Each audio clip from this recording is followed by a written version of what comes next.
വരയും കുറിയും പിന്നെ ഞാനും എൻ്റെ ചാനലിലേക്ക് എല്ലാവർക്കും ഒരിക്കൽ കൂടി സ്വാഗതം. നമ്മൾ ഷെയ്ഡിങ്ങിൻ്റെയും ബ്ലെൻഡിങ്ങിൻ്റെയും കുറച്ച് വീഡിയോസൊക്കെ ചെയ്തിരുന്നു. എന്നാൽ അവയെല്ലാം തന്നെ വളരെ സ്മൂത്തായിട്ടും ഫൈനായിട്ടും ഷെയ്ഡ് ചെയ്തവയും ആയിരുന്നു. അതുകൊണ്ട് തന്നെ അതിനെ ബ്ലെൻഡ് ചെയ്യാൻ വളരെ എളുപ്പവുമായിരുന്നു. ഇന്ന് നമ്മൾ നോക്കാൻ പോകുന്നത് ഒരു റഫായിട്ടുള്ളൊരു ഷെയ്ഡ് വന്നു കഴിഞ്ഞാൽ അതിനെ എങ്ങനെ സ്മൂത്താക്കി ബ്ലെൻഡ് ചെയ്യാമെന്നാണ് നോക്കാൻ പോകുന്നത്. കാരണം എല്ലാവർക്കും ഇപ്പോൾ സ്മൂത്തായിട്ട് അല്ലെങ്കിൽ ഫൈനായിട്ട് അതിനെ ഷെയ്ഡ് ചെയ്യാൻ പറ്റിയെന്ന് വരില്ല. ചിലപ്പോഴെങ്കിലും ഒരു ഡാർക്ക് ലൈനോ ഒരു ഡാർക്ക് ഷെയ്ഡോ വന്നെന്നിരിക്കാം. അപ്പോൾ അതിനെ എങ്ങനെ ഒഴിവാക്കി നമ്മുടെ ഷെയ്ഡിനെ ക്ലിയർ ചെയ്യാമെന്നാണ് നമ്മൾ ഇന്നത്തെ ഒരു വീഡിയോയിലൂടെ നോക്കാൻ പോകുന്നത്. വീഡിയോയിൽ കൂടുതൽ നിങ്ങൾ കണ്ട് മനസ്സിലാക്കേണ്ട കാര്യങ്ങളാണുള്ളത്. എന്തായാലും നമുക്ക് വീഡിയോയിലേക്ക് പോകാം. ഇന്നത്തെ ഈ ഒരു ഷെയ്ഡിങ് വീഡിയോ നിങ്ങളിലേക്ക് പൂർണ്ണമായി എത്തിക്കാൻ വേണ്ടിയിട്ട് വളരെ ചെറിയൊരു ബോക്സാണ് ഞാനിപ്പോൾ ഷെയ്ഡിങ് ചെയ്യാനായി ഉദ്ദേശിക്കുന്നത്. അവിടെ തന്നെ ഞാൻ ഇപ്പോൾ ഒരു റഫ് ഷെയ്ഡ് ചെയ്തിട്ടുണ്ട്. എന്നാൽ തന്നെയും ഇതിലൊരു പാറ്റേൺ ഫോളോ ചെയ്യുന്നുണ്ട്. അതായത് എല്ലാ ലൈൻസും ആ ഒരു ബോക്സിന് പാരലായിട്ടാണ് വരച്ചിട്ടുള്ളത്. അപ്പോൾ നിങ്ങളൊരു കാര്യം ആദ്യം മനസ്സിലാക്കുക, നമ്മുടെ ഒരു ഷെയ്ഡിങ്ങിനൊരു പാറ്റേൺ കൊണ്ടുവരിക. ഇപ്പോൾ ഒരു ഫേസ് ഷെയ്ഡിംഗ് ഒക്കെ ആണെങ്കിൽ നമുക്ക് ശ്രദ്ധിച്ച് നോക്കിക്കഴിഞ്ഞാൽ അതിൻ്റെ ഒരു ഡാർക്കിന് ഒരു പാറ്റേൺ അവിടെ തന്നെ ഉണ്ടായിരിക്കും. അപ്പോൾ അത് ചിലപ്പോൾ കർവ് ലൈൻസ് ആയിരിക്കും, ചിലപ്പോൾ വളഞ്ഞ വരകളായിരിക്കാം, ചിലപ്പോൾ നേരിയുള്ള വരകളും ആയിരിക്കാം. അപ്പോൾ ആ പാറ്റേൺ എന്താണെന്ന് നിങ്ങൾ ആദ്യം നോക്കി മനസ്സിലാക്കുക. അതുപോലെ തന്നെ ഞാനിപ്പോൾ ഷെയ്ഡ് ചെയ്യാൻ ഉദ്ദേശിക്കുന്നത് മുകളിൽ നിന്ന് താഴേക്ക് വരുമ്പോൾ ഡാർക്കിൽ നിന്ന് ലൈറ്റിലേക്ക് വരുന്നതായിട്ടാണ്. അപ്പോൾ നിങ്ങൾ നോക്കും, ഇപ്പോൾ മുകളിൽ ഡാർക്കും താഴെ ലൈറ്റും ആണല്ലോ. അപ്പോൾ എന്തായാലും നമുക്ക് ലൈറ്റിന് വേണ്ടിടത്ത് ലൈറ്റ് തന്നെ വേണം, ഡാർക്ക് വേണ്ടിടത്ത് ഡാർക്ക് തന്നെ വേണം. എന്നാലും ഞാൻ ഇപ്പോൾ കുറച്ചുകൂടെ സ്ക്രിബ്ലിംഗ് ലൈൻസ്, ഡാർക്ക് ലൈൻസ് കൂടെ ആഡ് ചെയ്യുന്നു. കാരണം എത്ര റഫായിട്ട് ഷെയ്ഡ് ചെയ്താലും നമുക്കതിനെ സ്മൂത്താക്കാം എന്നതാണ് നിങ്ങളിപ്പോൾ കാണിക്കാൻ പോകുന്നത്. പക്ഷേ നിങ്ങൾ പ്രത്യേക ഒരു കാര്യം ശ്രദ്ധിക്കുക, ലൈറ്റ് വേണ്ടിടത്ത് ഒരിക്കലും നിങ്ങൾ റഫായിട്ട് വരയ്ക്കാൻ ശ്രമിക്കരുത്. അവിടെ പെൻസിൽ ഉപയോഗിക്കരുത്.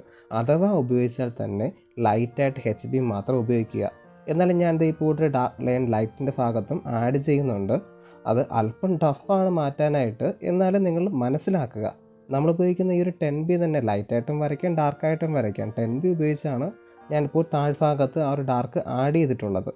അടുത്തതായി ചെയ്യുന്നത്, നമ്മുടെ ഈ ഒരു ഷെയ്ഡിങ്ങിനെ നന്നായിട്ടൊന്ന് ഷെയ്ഡ് കൊണ്ട് കവർ ചെയ്യുക. അതിനായി ഒരു ലൈറ്റ് പെൻസിൽ ഉപയോഗിക്കുക. ഞാനിപ്പോൾ HB സെലക്ട് ചെയ്തിട്ടുണ്ട്. ടോപ്പിൽ നിന്ന് താഴേക്ക് വരുമ്പോൾ ഡാർക്കിൽ നിന്ന് ലൈറ്റിലേക്ക് വരുന്നതായിട്ട് തന്നെ ഈ ഒരു ഷെയ്ഡ് ചെയ്യുക. ഏറ്റവും താഴ്ഭാഗത്തേക്ക് ഷെയ്ഡ് ചെയ്യരുത്. നമുക്കിപ്പോൾ ചെയ്യേണ്ടത് ആ മുകളിൽ വന്നിട്ടുള്ള ഡാർക്ക് ലൈൻസിനെ തമ്മിലൊന്ന് ബ്ലെൻഡ് ചെയ്യുക. അതുപോലെ തന്നെ ആ ഒരു ഡാർക്കിൽ നിന്ന് ലൈറ്റിലേക്ക് തന്നെ ക്ലിയർ ആയിട്ട് എടുക്കുക. എഡ്ജുകൾ ചെയ്യുമ്പോഴും ശ്രദ്ധിക്കുക, ഇപ്പോൾ ഒരു ഫേസ് ഷെയ്ഡിങ് ഒക്കെയാണ് ചെയ്യുന്നതെങ്കിൽ നമ്മുടെ ആ ഒരു ഏരിയ വിട്ട് പുറത്തേക്ക് ഷെയ്ഡ് പോകാനേ പാടില്ല. അതുകൊണ്ട് ശ്രദ്ധിച്ച് തന്നെ എഡ്ജുകളും ചെയ്യുക. ഏറ്റവും താഴേക്ക് വരുമ്പോഴത്തേക്കും നമ്മുടെ ആ ഒരു ഡാർക്കിനെ നന്നായിട്ട് ബാലൻസ് ചെയ്യാൻ വേണ്ടിയിട്ട് ലൈറ്റായിട്ടൊരു ഷെയ്ഡ് മാത്രം കൊടുക്കുക. ഷെയ്ഡ് ചെയ്തില്ലെങ്കിലും കുഴപ്പമില്ല, നമുക്കതിനെ ബ്ലെൻഡ് ചെയ്യുമ്പോൾ ക്ലിയർ ആക്കി എടുക്കാനായിട്ട് പറ്റുന്നതാണ്. അടുത്തതായി ചെയ്യേണ്ടത്, നമ്മൾ എന്ത് ബ്ലെൻഡിങ് മെറ്റീരിയലാണ് ഉപയോഗിക്കേണ്ടത് അതുപയോഗിച്ച് നന്നായിട്ട് നമ്മുടെ ആ ഒരു ഷെയ്ഡിനെ ബ്ലെൻഡാക്കി എടുക്കുക. ഞാനിപ്പോൾ പല വീഡിയോയിലായിട്ട് പറയുന്നുണ്ട്, ഞാനൊരു റഫായിട്ടുള്ളൊരു സർഫസാണ് ഉപയോഗിക്കുന്നത്. അതുകൊണ്ട് തന്നെ ഞാൻ ആദ്യം ബ്രഷ് ഉപയോഗിച്ചാണ് ബ്ലെൻഡ് ചെയ്യുന്നത്. ബ്രഷ് ഉപയോഗിക്കുമ്പോൾ ബ്രഷിലെ ഓരോ ബ്രിസിൽസും നമ്മുടെ ആ ഒരു പേപ്പറിൻ്റെ ഓരോ ഗ്രെയിൻസും ഓരോ കുഴിവുകളും ഫുള്ളായിട്ട് ഗ്രാഫൈറ്റ് ഫിൽ ചെയ്യാൻ വേണ്ടി സഹായിക്കുന്നു. അതിന് ശേഷം നമുക്ക് സ്റ്റാമ്പ് ഉപയോഗിച്ച് ബ്ലെൻഡ് ചെയ്യാം. അതുപോലെ തന്നെ നമ്മൾ ഉപയോഗിക്കുന്ന ബ്ലെൻഡിങ് മെറ്റീരിയൽ ഡാർക്ക് ഏരിയയിൽ ചെയ്തതിന് ശേഷം ത്രൂ ആയിട്ട് ലൈറ്റ് ഏരിയയിൽ കൊണ്ട് ചെയ്യരുത്. അതിലെ ഡാർക്ക് ക്ലീൻ ചെയ്തതിന് ശേഷമായിരിക്കണം നമ്മൾ ആ ലൈറ്റ് ഏരിയയിലും ചെയ്യേണ്ടത്. ആദ്യത്തെ ഈ ഒരു ബ്ലെൻഡിങ് നന്നായി ചെയ്ത് കഴിഞ്ഞതിന് ശേഷം നോക്കുക എവിടേക്കാണ് ഡാർക്ക് ഏരിയയിൽ ഗ്യാപ്പ് ഉള്ളതെന്ന്.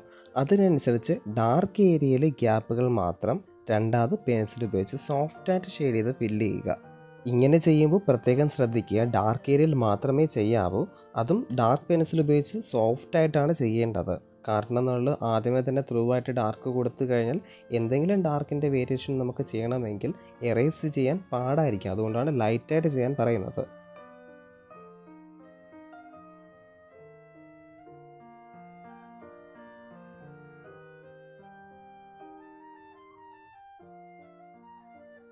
നമ്മൾ ചെയ്യുന്ന ഈ ഒരു സോഫ്റ്റ് ഷെയ്ഡിങ് കഴിഞ്ഞാൽ അടുത്തത് നമ്മൾ ചെയ്യേണ്ടത്, നമ്മൾ ഉപയോഗിക്കുന്ന ബ്ലെൻഡിങ് മെറ്റീരിയൽ ഉപയോഗിച്ച് ഇപ്പോഴത്തെ ഷെയ്ഡിനെയും നന്നായിട്ടൊന്ന് ബ്ലെൻഡ് ചെയ്യുക. നമ്മളിപ്പോൾ ചെയ്യുന്ന ഈ ഒരു ബ്ലെൻഡിങ് പൂർത്തിയാകുമ്പോൾ നമ്മുടെ ഡാർക്ക് ഏരിയ ഏകദേശം കംപ്ലീറ്റ് ആകും. എന്നാൽ ലൈറ്റ് ഏരിയയിൽ ആദ്യമേ ഉണ്ടായിരുന്ന ഡാർക്ക് ലൈൻസ് അങ്ങനെ തന്നെ ഉണ്ടായിരിക്കും. അത് ക്ലീൻ ചെയ്യാൻ വേണ്ടിയിട്ട് നമ്മൾ ചെയ്യേണ്ടത്, എറേസറിൻ്റെ ഫ്രഷ് ആയിട്ടുള്ള പാർട്സ് ഉപയോഗിച്ച് ഡാർക്ക് ഏരിയയിൽ മാത്രം കോൺസെൻട്രേറ്റ് ചെയ്ത് പ്രസ് ചെയ്ത് ഡാർക്കിനെ റിമൂവ് ചെയ്യുക. റബ്ബ് ചെയ്യാതെ ശ്രമിക്കുക. മാക്സിമം പ്രസ്സിങ്ങിലൂടെ തന്നെ മാത്രം ഈ ഒരു ഡാർക്ക്നെസ് റിമൂവ് ചെയ്യുക. ഇങ്ങനെ ചെയ്യുന്നത് അല്പം ടൈം കൂടുതലെടുക്കുന്ന ഒരു പ്രോസസ്സാണ്. എന്നാലും നിങ്ങൾ റബ്ബ് ചെയ്ത് എറേസ് ചെയ്യാതെ മാക്സിമം ശ്രമിക്കുക. മാക്സിമം പ്രസ്സിങ്ങിലൂടെ തന്നെ ഈ ഒരു ഡാർക്ക് റിമൂവ് ചെയ്യുക.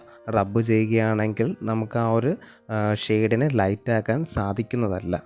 ഓൾമോസ്റ്റ് എല്ലാ ഏരിയയിലെയും ഓവർ ഡാർക്ക്നെസ് റിമൂവ് ആയിക്കഴിഞ്ഞാൽ അടുത്തതായി ചെയ്യേണ്ടത് നമ്മുടെ ആ ഒരു ഇറേസറിനെ ഷാർപ്പ് ചെയ്ത് അല്ലെങ്കിൽ മോണോസീറോ ഇറേസർ ഉപയോഗിച്ച് ആ ഡാർക്ക് ലൈനെ മാത്രം, ആ ഒരു ഏരിയ മാത്രം അതിൻ്റെ ഷേപ്പ് അനുസരിച്ച് ഇറേസ് ചെയ്ത് മാറ്റുക.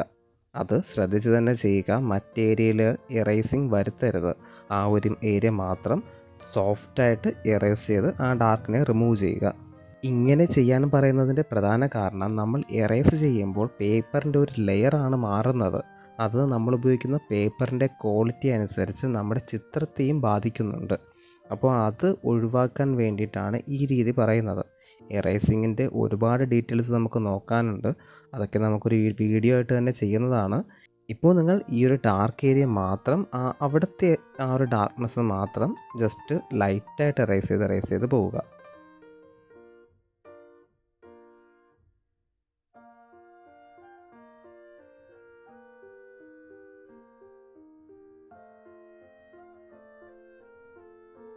നമ്മളിപ്പോൾ ചെയ്യുന്ന ഈ ഒരു ഇറേസിങ് കംപ്ലീറ്റ് ആയതിനു ശേഷം നമ്മൾ ഏത് ബ്ലെൻഡിങ് മെറ്റീരിയലാണ് ഉപയോഗിക്കുന്നത് അത് നന്നായിട്ട് ക്ലീൻ ചെയ്തതിന് ശേഷം നമ്മുടെ ഈ ഒരു ഏരിയ ബ്ലെൻഡ് ചെയ്യുക.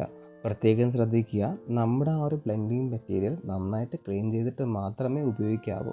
ഇപ്പോൾ ബ്രഷും സ്റ്റമ്പും ഉപയോഗിക്കുന്നവരാണെങ്കിൽ ആദ്യം ബ്രഷ് ഉപയോഗിച്ച് ബ്ലെൻഡ് ചെയ്യുക. അതിനുശേഷം സ്റ്റമ്പിലെ എല്ലാ ഡാർക്ക്നെസ്സും ക്ലീൻ ആക്കിയതിന് ശേഷം അതിൻ്റെ പ്യുവറായിട്ടുള്ള വൈറ്റ് ഏരിയ മാത്രം ഉപയോഗിച്ച് ആ ഒരു ഏരിയനെ ബ്ലെൻഡ് ചെയ്യുക. ഇങ്ങനെ സ്റ്റമ്പ് നമ്മൾ ഉപയോഗിക്കുന്നത് വഴി അവിടുത്തെ ഡാർക്ക് കുറേയൊക്കെ റിമൂവ് ആവുകയും കുറേയൊക്കെ തമ്മിൽ ബ്ലെൻഡ് ആവുകയും ചെയ്യും. ഓരോ തവണ ബ്ലെൻഡ് ചെയ്യുമ്പോഴും പ്യുവറായിട്ടുള്ള സൈഡ് മാത്രം ഉപയോഗിച്ച് തന്നെ ചെയ്യുക. ഇപ്പോഴത്തെ ഈ ഒരു ബ്ലെൻഡിങ് സമയത്ത് നമ്മുടെ ഡാർക്ക് ഏരിയയിലേക്ക് മിക്സ് ആകാതെ ശ്രമിക്കണം. നമ്മുടെ ആ ഒരു ലൈറ്റ് ഏരിയ മാത്രം ചെയ്യുക.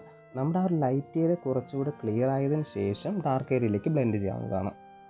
അതുപോലെ തന്നെ നമ്മൾ ഉപയോഗിക്കുന്ന ഈ ഒരു ബ്ലെൻഡിങ് മെറ്റീരിയൽ, അതായത് സ്റ്റമ്പ്, മാക്സിമം ചരിച്ച് പിടിച്ചതിന് ശേഷം തന്നെ ബ്ലെൻഡ് ചെയ്യുക. അതാകുമ്പോൾ നമുക്ക് കൂടുതൽ ഏരിയയിൽ ഒരേ രീതിക്കുള്ള ബ്ലെൻഡിങ് തന്നെ കൊണ്ടുവരാൻ സാധിക്കും. അതിനുശേഷം ഞാൻ നേരത്തെ പറയുന്നതുപോലെ ചെറുതായി ആ ഒരു ഡാർക്കിലേക്ക് കൂടെ ഓവർലാപ്പ് ചെയ്ത് നമ്മുടെ ആ ഒരു ഷെയ്ഡിങ്ങിനെ ലൈറ്റാക്കി എടുക്കുക. ഇങ്ങനെ ചെയ്യുമ്പോൾ ശ്രദ്ധിക്കുക, ഡാർക്ക് കൂടുതൽ നമ്മുടെ സ്റ്റമ്പിൽ ഉണ്ടെങ്കിൽ അത് ക്ലീൻ ആക്കിയതിന് ശേഷമേ ഉപയോഗിക്കാവൂ. അല്ലെങ്കിൽ നമ്മുടെ ആ ഒരു സ്റ്റമ്പിൻ്റെ ഫ്രഷ് ആയിട്ടുള്ള സൈഡ് മാത്രം ഉപയോഗിക്കുക മാക്സിമം. നമ്മളിപ്പോൾ ചെയ്യുന്ന ഈ ഒരു സ്റ്റമ്പ് ഉപയോഗിച്ചിട്ടുള്ള ബ്ലെൻഡിങ് നമ്മുടെ ആ ഒരു ഡാർക്ക് വേണ്ടാത്തതനുസരിച്ച്, അതായത് ഡാർക്ക് കുറയ്ക്കേണ്ടതനുസരിച്ച് പലതവണ റിപ്പീറ്റ് ചെയ്ത് ചെയ്യുക. ഓരോ തവണ റിപ്പീറ്റ് ചെയ്ത് ചെയ്യുമ്പോഴും ശ്രദ്ധിക്കുക, നമ്മുടെ ആ ഒരു സ്റ്റമ്പിൻ്റെ പ്യുവർ വൈറ്റ് ആയിട്ടുള്ള ഏരിയ മാത്രം ഉപയോഗിച്ച് ചെയ്യുക. അതോടൊപ്പം തന്നെ നിങ്ങൾക്കതിനെ തമ്മിൽ ലയിപ്പിക്കണമെങ്കിൽ ജസ്റ്റ് രണ്ട് ബ്ലെൻഡിങ്ങിനെയും, അതായത് ഡാർക്കിനെയും ലൈറ്റിനെയും തമ്മിൽ മിക്സ് ആകുന്ന രീതിക്ക് ചെറുതായിട്ട് ഓവർലാപ്പ് ചെയ്ത്, ഒന്നിന് മുകളിൽ കൂടെ ഒന്നായിട്ട് വരുന്ന രീതിക്ക് ചെറുതായിട്ട് ഓവർലാപ്പ് ചെയ്തും ചെയ്യുക. നമ്മളിപ്പോൾ ചെയ്യുന്ന ഈ ഒരു ബ്ലെൻഡിങ് ഫിനിഷ് ആകുമ്പോൾ തന്നെ നമ്മുടെ ആ ഒരു ഷെയ്ഡ് ചിലപ്പോൾ ക്ലിയറായി വരണമെന്നില്ല. ചിലപ്പോൾ എവിടെയെങ്കിലേക്ക് ഡാർക്ക് വന്നിരിക്കാം, ചിലപ്പോൾ ലൈറ്റും ഉണ്ടായിരിക്കാം. അപ്പോൾ അടുത്തായി ശ്രദ്ധിക്കുക, ഡാർക്കുള്ള സ്ഥലങ്ങളാണെങ്കിൽ അതിനെ പ്രസ് ചെയ്ത് ആ ഒരു ഡാർക്ക്നെസ്സിനെ മാറ്റുക.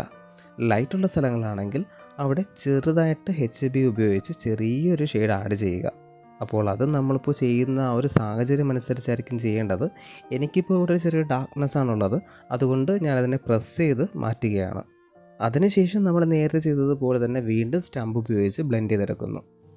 നമ്മൾ ഇത്രയും നേരം ചെയ്ത ഈ ഒരു കാര്യങ്ങൾ തന്നെയാണ് മുന്നോട്ടും പലതവണ റിപ്പീറ്റ് ചെയ്ത് ചെയ്യുന്നത്. നമ്മുടെ ആ ഒരു ഡാർക്കിൽ നിന്ന് ലൈറ്റിലേക്കുള്ള ടോൺ ക്ലിയർ ആയിട്ട് കിട്ടാൻ വേണ്ടിയിട്ടാണ് ഇങ്ങനെ പലതവണ ചെയ്യുന്നത്. ഒറ്റ സ്റ്റെപ്പിൽ നമ്മൾ ചെയ്യാൻ ശ്രമിച്ചു കഴിഞ്ഞാൽ ചിലപ്പോൾ ഡാർക്ക് വളരെയധികം കൂടാനും സാധ്യതയുണ്ട്. അത് ഒഴിവാക്കാൻ വേണ്ടിയിട്ടാണ് ഇങ്ങനെ ഓരോ തവണയായിട്ട് സോഫ്റ്റ് ഷെയ്ഡിങ്ങിലൂടെയും അതുപോലെ തന്നെ എറേസിങ്ങിലൂടെയും നമ്മൾ ഈ ഒരു ടോണിലേക്ക് എത്തുന്നത്. നിങ്ങൾക്കിപ്പോൾ ഒരു ഡാർക്കായിട്ടുള്ള ഏരിയ വന്നു കഴിഞ്ഞാൽ എങ്ങനെ അതിനെ റിമൂവ് ആക്കാം എന്നതിന് വേണ്ടിയിട്ടാണ് ഈ ഒരു വീഡിയോ ഫുള്ളായിട്ട് തന്നെ ചെയ്യുന്നത്. അതുകൊണ്ട് തന്നെ മുന്നോട്ട് നിങ്ങൾ കണ്ടു തന്നെ മനസ്സിലാക്കുക.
അങ്ങനെ നമ്മുടെ ഇന്നത്തെ ഈ ഒരു വീഡിയോ ഇവിടെ പൂർണ്ണമാവുകയാണ്. പലതവണ നമ്മൾ ആവർത്തിച്ച് ഷെയ്ഡ് ചെയ്യുകയും അതിനെ ബ്ലെൻഡ് ചെയ്യുകയും റിമൂവ് ചെയ്യുകയും ചെയ്തിട്ടാണ് ഈ ഒരു റിസൾട്ടിലേക്ക് എത്തിയിട്ടുള്ളത്. അപ്പോൾ ഒരു ഡാർക്ക് ഷെയ്ഡ് വന്നാൽ അത് എങ്ങനെ റിമൂവ് ചെയ്യാമെന്ന് നിങ്ങൾക്ക് മനസ്സിലായി എന്ന് ഞാൻ കരുതുന്നു. വീഡിയോ നിങ്ങൾക്ക് ഉപകാരമായ ലൈക്ക് ചെയ്യാൻ മറക്കരുത്. അതുപോലെ തന്നെ വരയ്ക്കുവാൻ താല്പര്യമുള്ള നിങ്ങളുടെ കൂട്ടുകാരിലേക്കും എത്തിക്കുക. വീഡിയോ കണ്ട എല്ലാവർക്കും ഒരുപാട് നന്ദി. നമുക്കൊരു പുതിയ വീഡിയോ ആയിട്ട് ഉടനെ തന്നെ കാണാം. താങ്ക്